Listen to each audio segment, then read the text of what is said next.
खबर के साथ अमेरिका अगले 24 घंटे में ईरान पर बड़ा हमला करने वाला है। ये दावा किया गया है खुद ईरान के एक ऑनलाइन न्यूज प्लेटफॉर्म के जरिए। ईरान इंटरनेशनल ने न्यूज एजेंसी रॉयटर्स के हवाले से ये दावा किया है कि अगले 24 घंटे में अमेरिका ईरान पर हमला कर सकता है। रॉयटर्स ने 2 यूरोपीय अधिकारियों के हवाले से ये जानकारी दी है, जिसमें यह बताया गया है कि अगले 24 घंटे ईरान के लिए भारी पड़ने वाले हैं।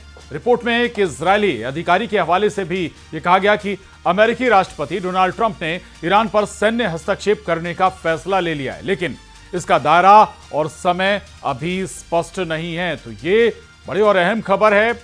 अमेरिका अगले 24 घंटे में ईरान पर बड़ा हमला कर सकता है, इसके संकेत भी मिलने शुरू हो गए। हालांकि दूसरी तरफ ईरान की तरफ से ये प्रस्ताव भी दिया गया था कि वो बातचीत के लिए भी तैयार है, लेकिन जंग के लिए भी तैयार है।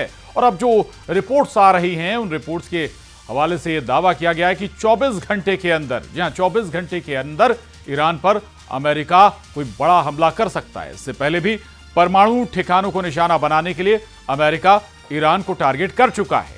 बिल्कुल, और यहाँ पर ये दावा किया है खुद ईरान के एक न्यूज प्लेटफॉर्म ने ही, ऑनलाइन न्यूज प्लेटफॉर्म ने किया है।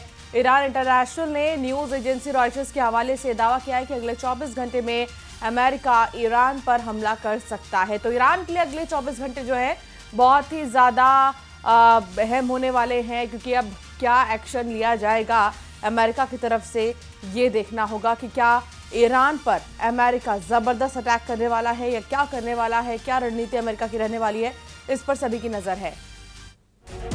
एक और बड़ी खबर, ईरान की अमेरिका को खुली चेतावनी, अगर ईरान पर हमला हुआ तो जवाबी कार्रवाई होगी, जिसमें पड़ोसी देशों पर स्थित सैन्य ठिकानों को निशाना बनाया जाएगा। ईरान के सर्वोच्च नेता आयतुल्लाह अली खामनेई के सलाहकार अली शमखनी ने एक्स पर पोस्ट किया है कि अगर ईरान पर हमला हुआ तो जवाब में कतर स्थित अमेरिकी अल उदैद एयरबेस को निशाना बनाया जा सकता है, जिसके बाद अमेरिकी नागरिकों को अल उदैद एयरबेस खाली करने के लिए कहा गया है। अल उदैद मिडिल ईस्ट में सबसे बड़ा अमेरिकी सैन्य अड्डा है, जहां लगभग 10,000 सैनिक तैनात है। ईरान की चेतावनी के बाद अब यहां से अमेरिकी नागरिकों को हटाया जा रहा है। आपको बता दें, कतर सरकार का कहना है कि यह कदम मौजूदा क्षेत्रीय तनाव को देखते हुए अमेरिकी नागरिकों की सुरक्षा के मद्देनजर उठाया गया है।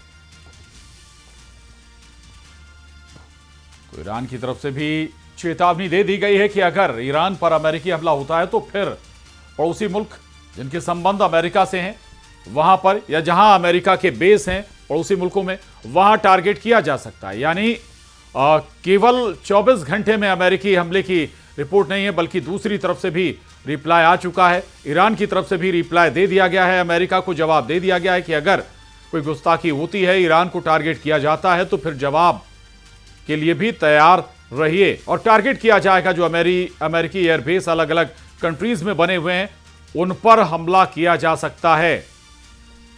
बिल्कुल, और ये चेतावनी ईरान की तरफ से दी गई है अमेरिका को कि अगर कोई भी एक्शन अमेरिका लेता है तो उसका रिएक्शन भी झेलना पड़ेगा अमेरिका को।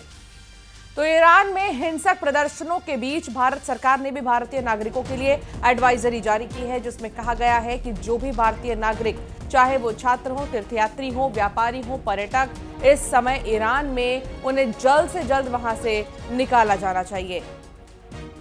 तो आपको बता दें, तेहरान स्थित भारतीय दूतावास की तरफ से जारी इस एडवाइजरी में कहा गया है कि ईरान की बदलती परिस्थितियों को देखते हुए सभी भारतीय नागरिकों को सावधानी बरतनी चाहिए। उन्हें विरोध प्रदर्शन या भीड़भाड़ वाली जगहों से दूर रहना चाहिए।